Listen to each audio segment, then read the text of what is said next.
obscure Egyptian deity has recently taken Japanese pop culture by storm. This mysterious ghost-like marshmallow has even begun to supplant such ancient Egyptian heavyweights as Isis and Osiris in the popular imagination. A bedsheet with legs, a salt and pepper shaker. The question I have is, what is this thing and who does he think he is? So if you've been following this podcast, you know that I come from a game design and gaming background, and I follow a lot of games. And this last spring, I was following a game called Ankh, Gods of Egypt by Simon Games. That's essentially a last man standing of ancient Egyptian mythology. You're fighting to become the last god as Egypt is gradually switching from polytheism to monotheism. And as they were releasing these Kickstarter exclusives, like they released Khepri and Wadjet and Nekbet, and we're all excited about who the next figure they're going to reveal is going to be. And they released one called Medjed, which looked really out of place in the line of Egyptian gods. And somebody said, there's something weird about this figure. And Simon responded and said, you should see what the ancient, Egyptian version of it looked like. It looks a lot weirder than anything we could have come up with. So I started Googling around and I found these papyri that showed this really weird figure on it. And I thought it had to be a hoax. It had to be a hoax. And I looked more and more into it until I finally actually saw the papyrus and realized it wasn't a hoax. And it turns out that this Egyptologist from Florence, Italy, Ilaria Cariddi, was faced with a similar perplexing problem when a friend reached out to her about Medjed. Well, she sent me a picture of a strange being from what appeared to be an Egyptian papyrus, probably a Book of the Dead, saying that it was from a Japanese thread on a Japanese forum where lots of people were suddenly incredibly interested in it and were asking frantically, what was that? What did this creature mean? What did it represent? Really, I had never seen anything like that. I was a bit ashamed of admitting it. And in the meanwhile, another colleague was super convinced that it was some kind of hoax. As you said, Stephen, he said to me, it's a kind of Photoshop drawing. It must be that. It looks nothing like any other creature represented in anything Egyptian that I've ever seen. It looks like a Pac-Man ghost. Or a Humpty Dumpty, something like that, a salt and pepper container with legs, or, some sort of ghost under a sheet, the cheapest Halloween costume ever, something like that. You're not alone in thinking that this is very strange. As I've said, it's not just me, but other prominent Egyptologists had never seen anything like that. What are we looking at right here? Where is this from, this picture that we're seeing right here? First of all, this original picture is not an hoax at all. On the contrary, it's part of a famous, very famous papyrus of the Book of the Dead. It is called nowadays the Greenfield Papyrus from the British Museum. Its accession number is BMEA 10554, which is one of the longest and the most beautifully illustrated manuscripts of the Book of the Dead to have survived. Originally, it was over 37 meters in length, which should be around 122 feet. So it is now cut into 96 separate sheets mounted between glass, and only a pair of them are usually on display in the Egyptian galleries of the British Museum, and not the one with Medjed. This manuscript was made for a priestess of Amun named Nesitanebeti Sheru, the daughter of the high priest of Amun, Pinagem II. As a member of the ruling elite of Thebes, she was provided with funerary equipment of very high quality. Well, even our priestess seems to be taken aback by these creatures, doesn't she? Mm-hmm. Yeah, she's like, whoa. Yes, she's a bit taken aback. What is this? When in doubt, adore it. The whole vignette with the seated gods, the birds, etc., illustrates spell number 17 of the Book of the Dead, which is one of the longest and most important, and so the most frequently included spells in the Book of the Dead. In his edition of the papyrus, Budge explains all the figures mentioned in the spell and then depicted in the vignette, concluding that this conical figure with human eyes and feet is called Medjed. A few years ago, my mother-in-law gave me a copy of the Book of the Dead, and I didn't, yes, and this is before I worked at the OI, I didn't know what it was. I picked it up, I looked at the illustrations, I looked at the picture, and I didn't know I didn't know what to do with it. So how would a layperson like me a few years ago, who has a Book of the Dead, how would they make sense of it? How should you? This is not a book in our modern sense of the word, as it was not a singular work, a single edition, so to speak, copied down the centuries like a medieval manuscript or something like that. And neither it was a book in the narrative sense of the word. We should rather call it a collection of many spells from different sources and for different purposes. The Book of the Dead was a sort of a customized instruction manual for achieving the resurrection and the state of the luminous spirit. Or if you prefer, it was something like a Lonely Planet guide, to the afterlife, listing all of its places and perils that the deceased must be aware of in order to have a safe transition to the duat, to the Egyptian netherworld. And as the Lonely Planet guides, it was often a richly illustrated manual with a visual apparatus of what we call vignettes, illustrating key moments of this journey, the gods, the benevolent and malevolent entities that the deceased could run into, depicting in tiny details all of this mystical geography of the land that loves silence, one of the other names of the netherworld in the Egyptian texts. So indeed, all that loves silence, or the silent land, or the garden of the silent one. Okay, but who is Medjed? Let's have a look at the text of spell number 17 of the Book of the Dead. Here we have a prayer to Re, the sun god. Save me from that god whose shape is secret. Save me from those who deal wounds, the slayers whose fingers are sharp, who deal out pain, who decapitate those who follow after Osiris. They shall not have power over me, and I will not fall into their cauldrons. Their knives shall not have power over me. I will not fall into the cauldrons, because I know them. I know their names. I know the name of that Medjed, among them who belongs to the house of Osiris, who shoots with his eye, yet he is unseen. The sky is encircled with the fiery blast of his mouth, and he heralds the Nile inundation, and yet he is unseen. Wow.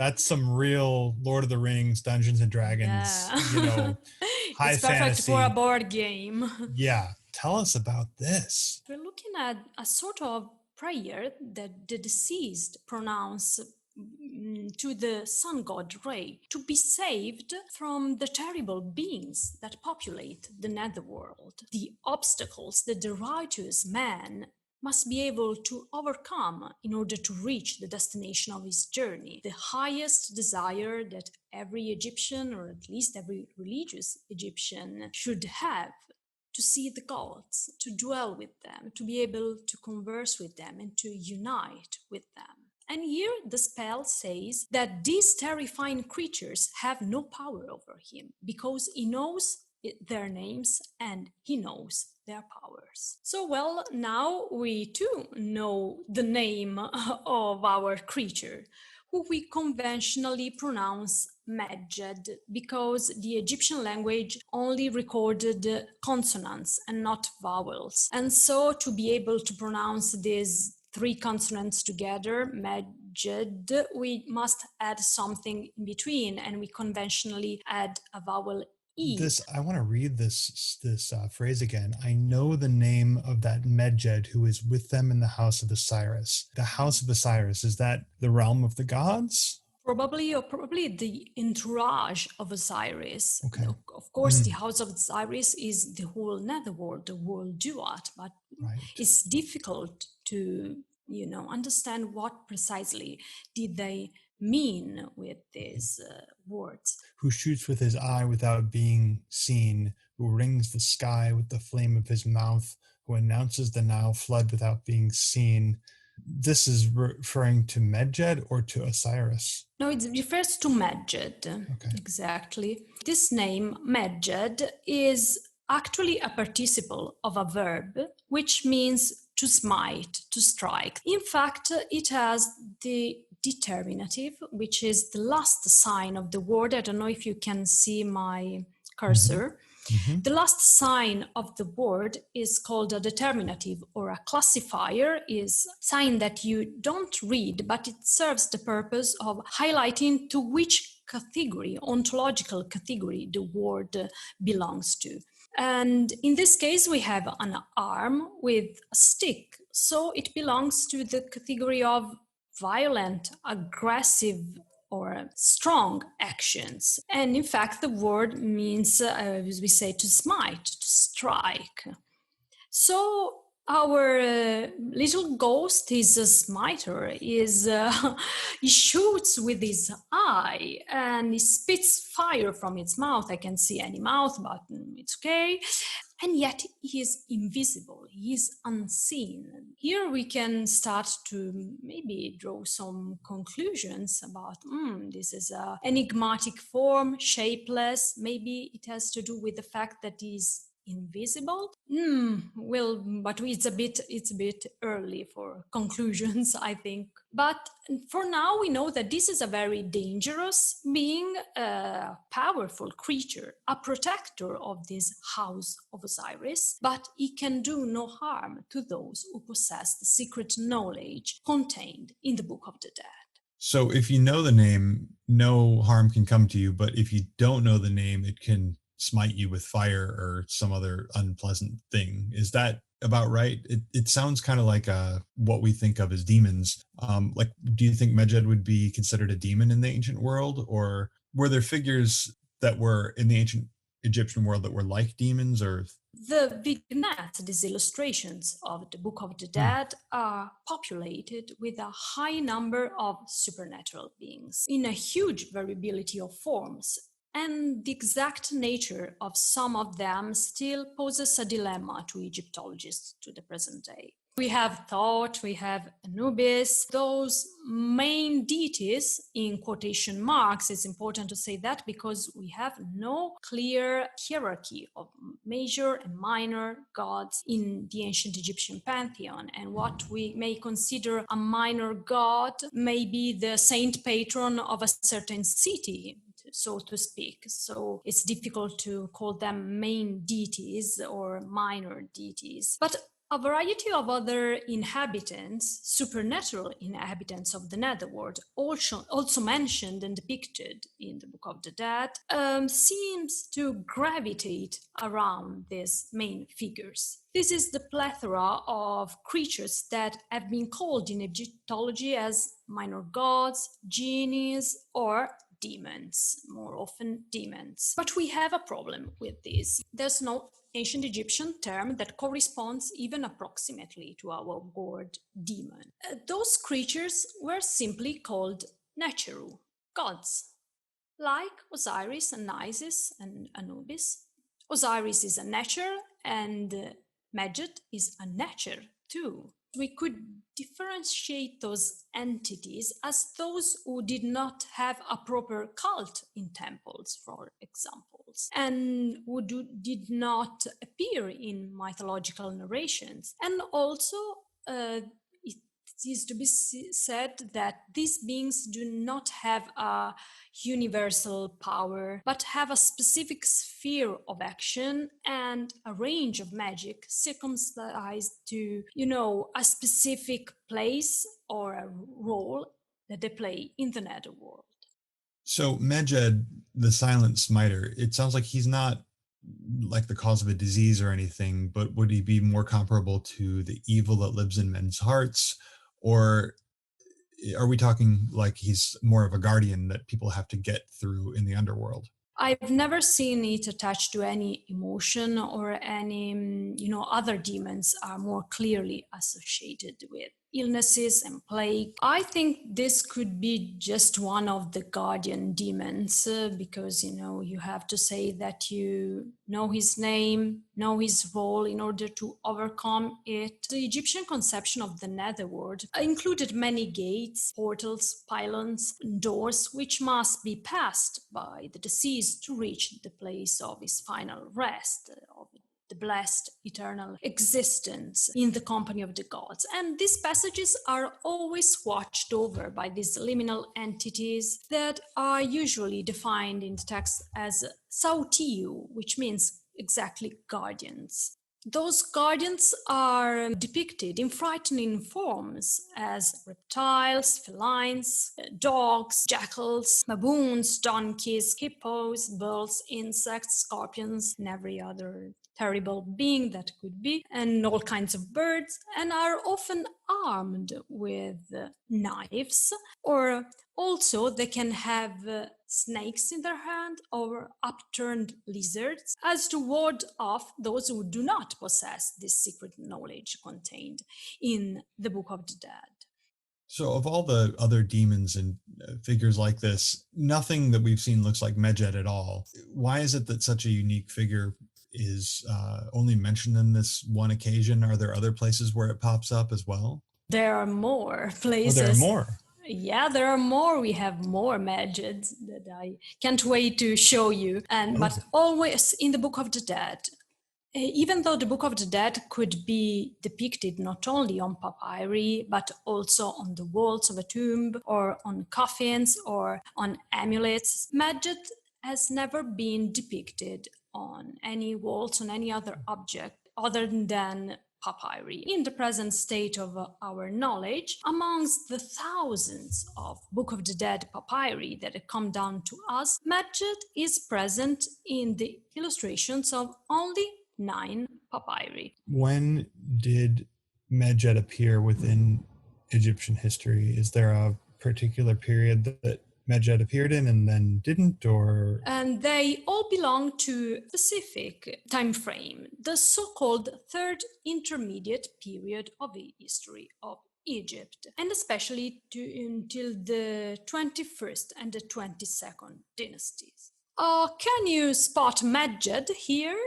I can spot Medjed. It looks like a marshmallow, like he's wearing a sweater or something tied around his. What is that? Yeah, it's a sort of a belt. We'll see it on the other examples, but it's a bit puzzling. This is papyrus from the Bodmer collection in Geneva. And then number 2 from the same collection. And there is Medjed again. And then we have this little fragment of papyrus. Now it's a longer roll, but it's not in perfect condition, from Turin, number 1818 of Nesihans. And here we have a very, very cursive Medjed. If you weren't searching for it, I think you could. It's difficult to spot it. And from now on, we have the papyri whose dating is more secure. So this is another papyrus from the Bodmer collection. So they are very lucky. They have 3 Medjeds out of 9. And here it is very funny with this kind of red knotted strip of cloth over his eyes and not under. And this papyrus is dated to the middle of the 21st dynasty, so it's a bit more precise. Then we have this other one, which looks like the first 3 that we've seen. Here we have just a very bad photo of this fatty Medjed, is a bit more rounded, and also the scene of the Book of the Dead is very shortened down. We have only 2 other gods, seated gods, while we have more of them in the other examples. Then we have this very nice specimen from Cairo too, here it really looks like Humpty Dumpty. Mm-hmm. This is from the late 21st dynasty. Then we have this other specimen from Cairo, which I really love. And that's why I said that these manuscripts are often illuminated with red if they're not polychrome, they're monochrome with red accents. And here the human legs are in red, like human male figures are. At the end, we have our Greenfield papyrus, where, surprise, we have actually two Medjeds. So, well, now you've seen, I think, that not all Medjeds were created equal. Medjed appears now in this particular period, in the third intermediate period, but not before and not after. That's right. Why? Why now? Yes, it seems to be an innovation exclusive to this period. To be clear, the creature was mentioned in the text of the spell that we've read together, but it was never illustrated until this short period of time, and it will fall out of favor after the 22nd dynasty. The 21st and 22nd dynasties are outstandingly rich as far as funerary iconography is concerned, on both papyri and coffins alike. This is a detail of how detailed these type of coffins are, and these are two examples, something from my hometown, two coffins from the entourage of the high priests of Amun, a chantress and a scribe, now hosted in the Archaeological Museum of Florence, all dating to the 21st dynasty. The third intermediate period coffins, and especially the 21st dynasty ones, are easily recognized because they are literally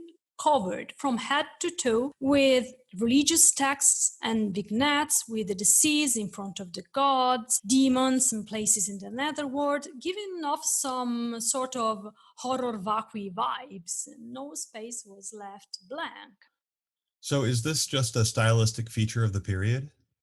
Well, not exactly, because the third intermediate period of Egyptian history, after the New Kingdom, after the end of the New Kingdom, was one of a bit of decline and political instability. It's the same period of the late Bronze Age collapse of civilization in the ancient Near East and ancient Mediterranean. It's the same period that includes the Greek so-called Dark Ages. It was marked by the division of the state for much of the period between the high priest of the Amun in the south, the dead of our Nesitanebeti Sheru, and the proper pharaohs in the north.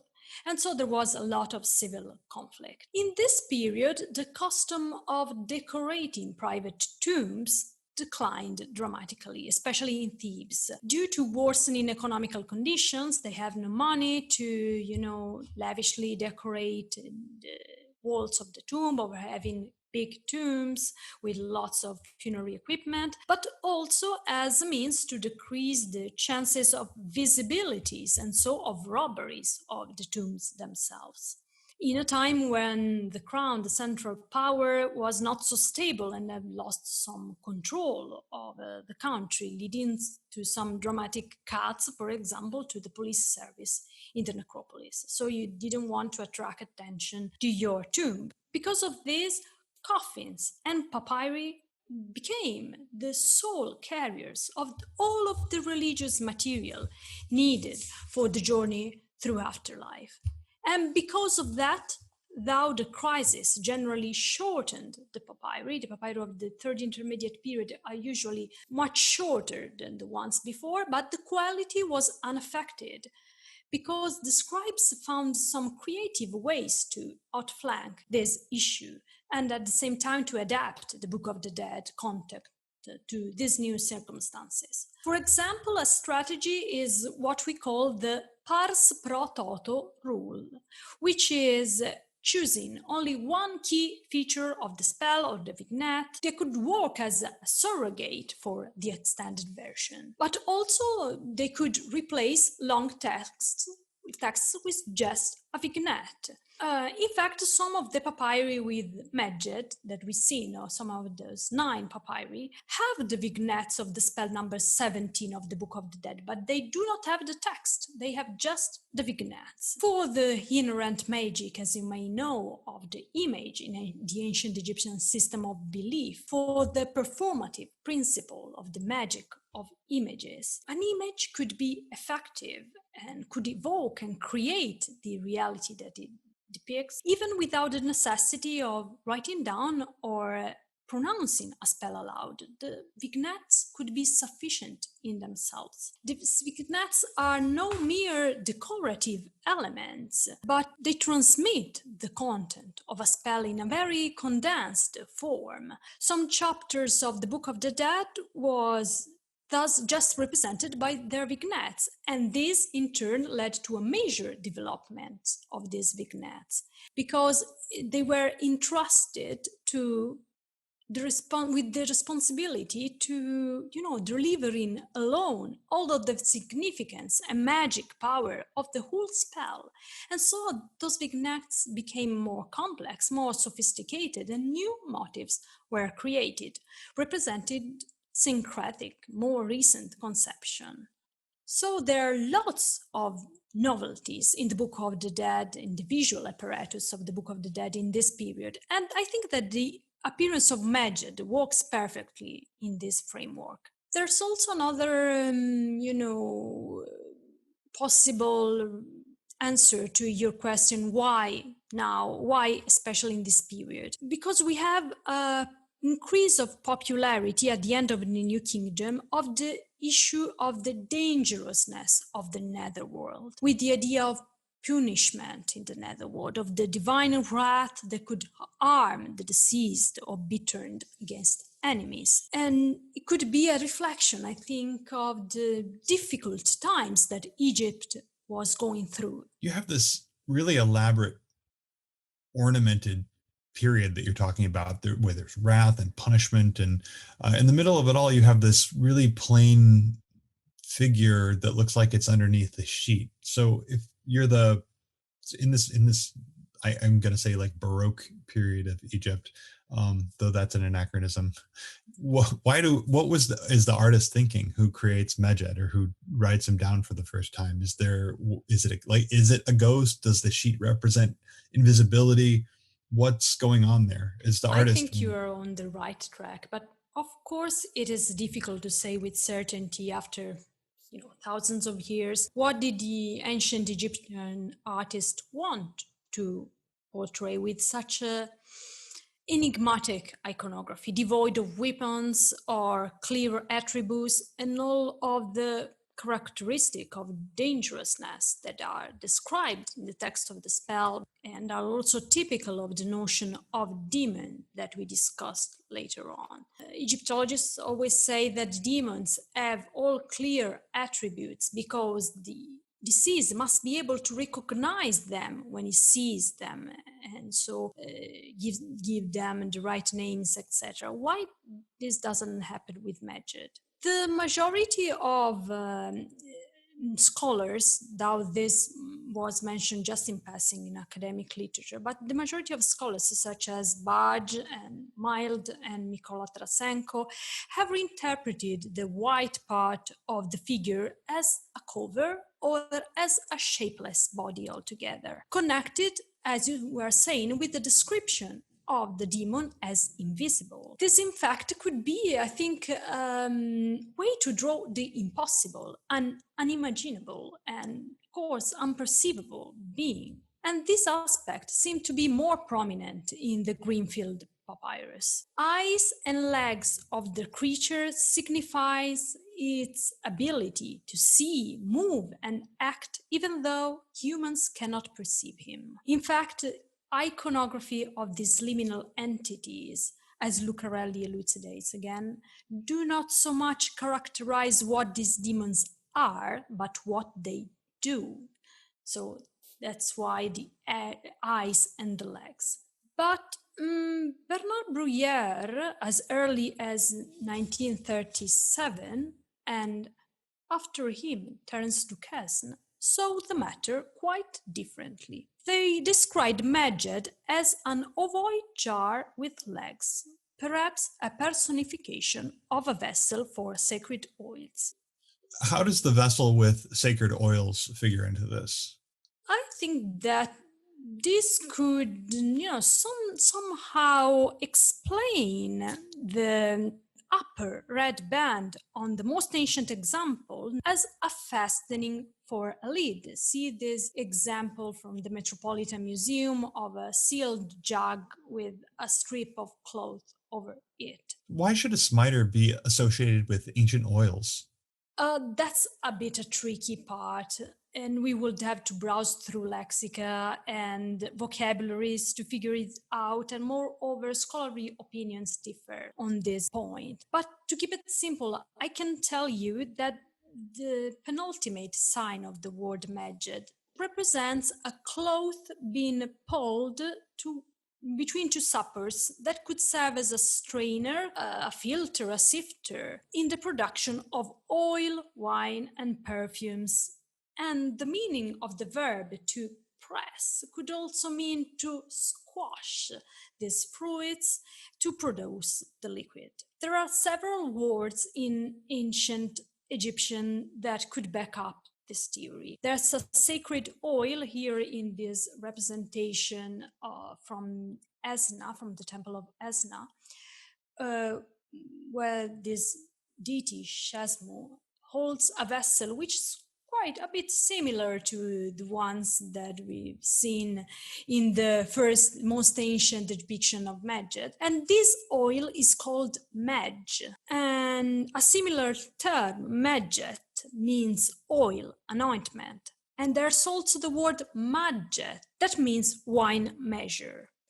But it seems possible that later on the fastening could have misinterpreted or reinterpreted as a belt. It looks like the belts that queens or female goddesses or queens wear over their white clothes. It really seems like a knotted belt. And then so the body should be a cover, a sort of cover, leading to the unadorned and enigmatic form sees in the Greenfield papyrus. There can be other explanations, other theories that I'm delving into that explore more the connection with other deities, Shasmo and also Osiris, but I'm still working on it. But of course, there's a Book of the Dead specialist is listening to this podcast, or if you have any connection or ideas to explore, I'll be listening. Medjed disappears into obscurity and likely would have stayed there if it wasn't for a traveling exhibition that went to Japan and sparked interest, bringing him this new and bizarre afterlife.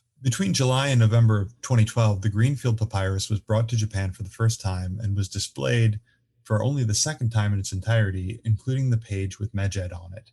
Someone, or a group of people, visiting the exhibit Journey Through the Afterlife, the Ancient Egyptian Book of the Dead, became smitten by the smiter, and ever since the exhibition, the Japanese web has been flooded with multiple reinterpretations of this enigmatic creature. So now you can have fun with some comics of Medjed, all very accurate. As you can see, it's Osiris, and he shoots fire from his eyes, as the spell number 17 says, and then you can cuddle him if you dare, of course, and also you can guide him through the perils of the netherworld in a series of video games. Also, it has become super popular because it was featured in a very famous mobile game, Fate Grand Order, where under the sheet, the bed sheet, we have a very beautiful lady who is called Nitocris, like a female pharaoh who may have reigned over Egypt in the age of the pyramids in the 6th dynasty. And then, of course, it has been turned into a mascot, like everything else in Japan. And on the right, you can see that he's one of the protagonists of this anime, it's comic anime, which is called Kamigami no Ki, and that features Egyptian deities. We have Bastet, we have Re in the shape of the falcon, we have Anubis, and of course we have Medjed. What else? no Osiris, no Isis. They're too mainstream. The real star is Medjed.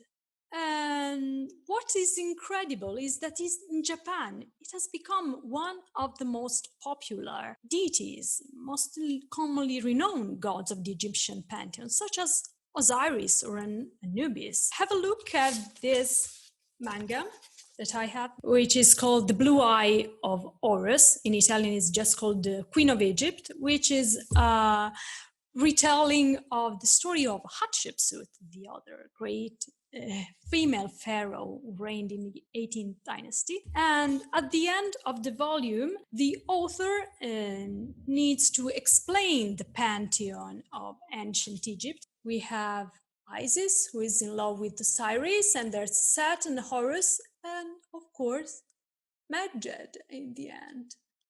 He's one of the most famous deities, and this is crazy for, I think, the European or American public who has never heard of it. And it's also crazy that, as we mentioned at the beginning, Egyptologists were not familiar with it, but nerds were. For over 100 years, the OI has been a leading research center for the study of ancient Middle Eastern civilizations. Join us in uncovering the past and learn about the beginnings of our lives as humans together. Become a member by visiting oi.uchicago.edu/member.